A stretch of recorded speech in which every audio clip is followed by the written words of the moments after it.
Baik teman-teman media semua, tadi saya bersama Wamen dipanggil oleh Bapak Presiden. Beliau tentu saya laporkan beberapa hal yang sedang menjadi sorotan publik. Salah satunya adalah soal pagar laut. Saya sampaikan juga hal yang sama itu terjadi tidak hanya di di Tangerang, Banten ya, tetapi juga di Bekasi. Nah, khusus untuk di Tangerang, Banten, saya laporkan bahwa memang kita temukan tidak ada izin. Jadi pada dasarnya sesuai dengan Undang-Undang Cipta Kerja bahwa pembangunan di ruang laut itu harus mendapatkan izin KKPRL. Jadi kesesuaian ruang laut. Ya. Jadi karena tidak ada, langkah pertama yang harus dilakukan adalah sesuai dengan aturan undang-undang. Jadi kita tidak bisa sembarangan. Pertama, kita lakukan yang namanya penyegelan. Setelah kita lakukan penyegelan, kita identifikasi siapa yang punya. Kan pada saat kita lakukan penyegelan kan nggak tahu nih siapa yang punya. Ya, secara yuridis kan harus ada yang mengakui siapa yang punya dan seterusnya dan seterusnya dan seterusnya. Tadi saya mendapatkan press conference juga dari Menteri ATR BPN bahwa sudah ada sertifikat yang ada di dalam laut. Saya perlu sampaikan kalau di dasar laut itu tidak boleh ada sertifikat. Jadi itu sudah jelas ilegal juga. Nah, artinya memang ini kan dilakukan proses pemagaran itu tujuannya adalah agar tanahnya itu nanti naik. Semakin lama semakin naik. Jadi kalau ada ombak datang, begitu ombak surut, dia ketahan, sedimentasinya ketahan. Boleh dibilang seperti reklamasi yang alami begitu, ya. Jadi nanti kalau terjadi seperti itu akan terjadi daratan dan jumlahnya tuh sangat besar. Tadi saya laporkan kepada Bapak Presiden dari 30 hektar itu kira-kira sekitar 30 ribuan hektar kejadiannya. Nah, kan itu sangat besar. Nah, di bawahnya ternyata menurut identifikasinya dari Pak Menteri ATR BPN itu sudah ada sertifikatnya. Yang atas nama siapa saya tidak hafal ya. Teman-teman bisa cek sendiri. Dan itu nanti tiba-tiba nongol tuh sertifikatnya tuh. Kalau sudah dia berubah menjadi daratan, itu nanti dia akan nongol sertifikatnya. Tapi bagi kami sekarang ini itu tidak berlaku. Kenapa? Karena pasti yang namanya kegiatan di ruang laut ya tidak boleh, harus ada izin. Di pesisir sampai ke laut tidak boleh, harus ada izin. Itu yang terjadi. Tadi arahan Bapak Presiden satu, selidiki sampai tuntas secara hukum supaya kita harus benar koridor hukumnya. Apabila tidak ada itu harus menjadi milik negara. Nah, itu kasusnya seperti itu. Nah, karena kemarin juga ada pembongkaran yang dilakukan oleh TNI AL, maka tadi kita sudah koordinasi juga dengan Kasal. Tadi sudah rapat dengan Kasal dengan jajarannya. Tentu setelah kami dipanggil oleh Bapak Presiden ini kita juga akan koordinasi lagi dengan beliau. Dan kita sudah putuskan nanti hari Rabu kita akan berkumpul. Jadi tidak hanya TNI Angkatan Laut tetapi juga ya Bakamla juga kita ikutkan. Terus Baharkam kita, karena gini nggak ada yang ngaku. Dulu pernah ada dari media mengatakan bahwa dari IDX channel itu yang namanya Persatuan Nelayan Pantura gitu-gitu. Tapi kita panggil nggak ada yang datang tuh. Jadi tadi saya dapat laporan, tadi siang dapat laporan katanya besok mau datang. Oh, alhamdulillah kalau mereka datang kita akan usut, jadi lebih mudah. Tapi intinya tadi saya laporkan begitu, apabila tidak itu menjadi haknya negara, karena itu udah pasti terjadi abrasi-abrasi. Tapi sisi lain, karena kita sudah janji untuk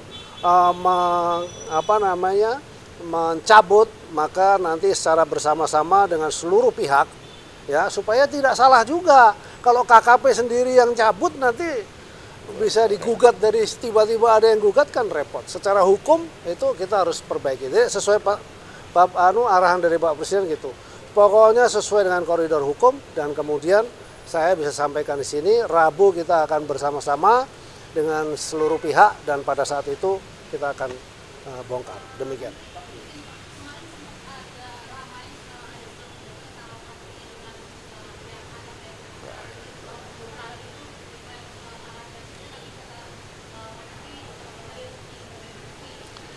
Ya, ya tadi sudah kami laporkan kepada Pak Presiden. Jadi intinya arahan beliau juga sama agar diusut lah, diusut secara tuntas siapa dan seterusnya. Tapi makin terang lah ya, makin terang. Teman-teman media juga makin tahu karena tadi dari konferensi persnya si Pak Menteri ATR BPN kan sudah menjelaskan kok ada sertifikat di bawah air itu dan itu tidak boleh. Nah kalau dari situ kita sudah bisa identifikasi artinya apakah dari mereka-mereka.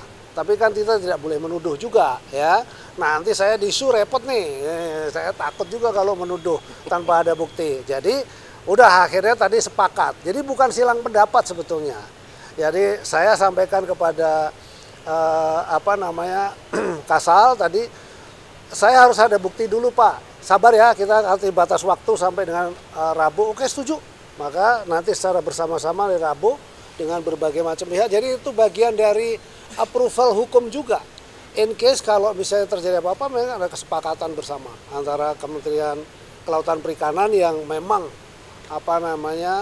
mengelola di bidang kelautan, lalu kemudian TNI Angkatan Laut karena di situ memang ada desa binaan, ya, yang menjadi keluhan dari masyarakat nelayan. Masyarakat nelayan juga menjadi bagian dari binaannya Kementerian Kelautan Perikanan. Tapi yang pasti tidak ada silang pendapat. Kita sepakat. Gitu. Kita juga ada HGB dan SHM ya, berarti SHM-nya itu batal secara otomatis. Ilegal, sudah pasti karena di PP 18 sudah dinyatakan yang ada di bawah air itu sudah hilang dengan sendirinya, tidak bisa. Jadi kalau tiba-tiba itu ada kan aneh juga gitu ya.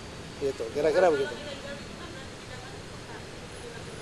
Ya, itu urusan ATR yang mencabut, tapi bagi kami itu kita anggap tidak ada. Gitu. Berarti akan dibongkar dong Pak itu Pak? Bongkar nanti bersama-sama. Iya. Berarti nanti yang bambu-bambunya itu bakal dijadiin alat bukti atau bagaimana Pak? Alat bukti. Ya, kan ini udah semua sama, ada fotonya ya kan, nanti kita foto dan seterusnya begitu. Kita dokumentasikan, karena ada dari kepolisian nanti kita minta hadir, TNI Angkatan Laut sudah pasti, lalu Bakamla juga akan hadir, KPLP juga akan kita minta hadir, ya. Jadi dengan demikian harusnya semua pihak udah tahu.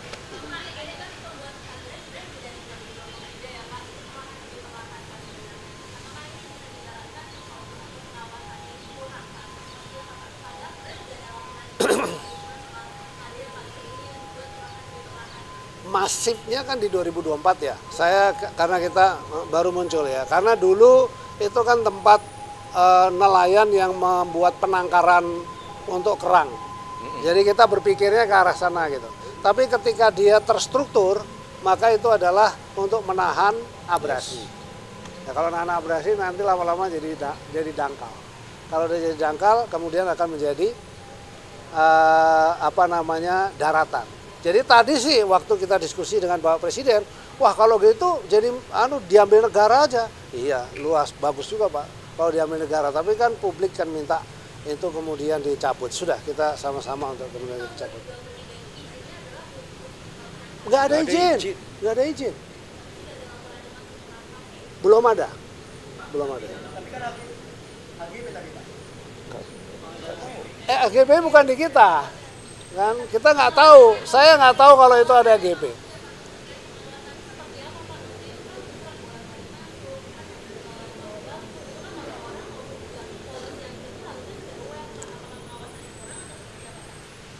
Ya bisa jadi ya, bisa jadi pengawasan kurang, tapi kan kita sudah turun. Kita membuktikan bahwa kemudian kita turun, kita cek, ternyata itu bukan penangkaran. Bukan penangkaran kerang. Ya. Lalu kemudian bahwa itu adalah pagar terstruktur, ya sudah kita langsung melakukan.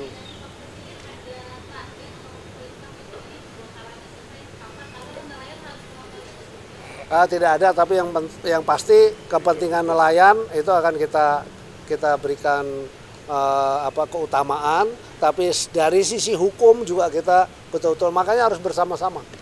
Kalau semua lembaga yang berkepentingan itu hadir bareng, lalu kita putusin bareng, sudah aman kita gitu.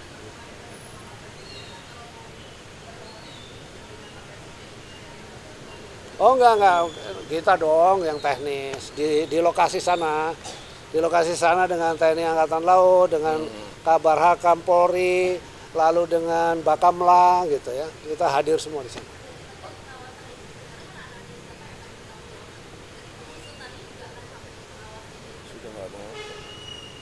Nah, kalau pengusaha pengawasan yang pasti saya sudah tegur kepada dirjen saya, kamu nih laut mesti awasin. Terus jawabannya ini kapalnya kurang Pak, ya kan? Ya luasan Indonesia kita kan ngawasinnya Sabang sampai Merauke ya. Dan hal seperti itu adalah kepentingan ekonomi rakyat. Kita mikirnya itu adalah tempat penangkaran. Tapi setelah kemudian rame, kemudian kita turun tim, oh ternyata terstruktur. Nah karena dia terstruktur ya itu jadi memang harus dihentikan. Gitu ya. Cukup ya. Terima kasih ya. Cukup ya.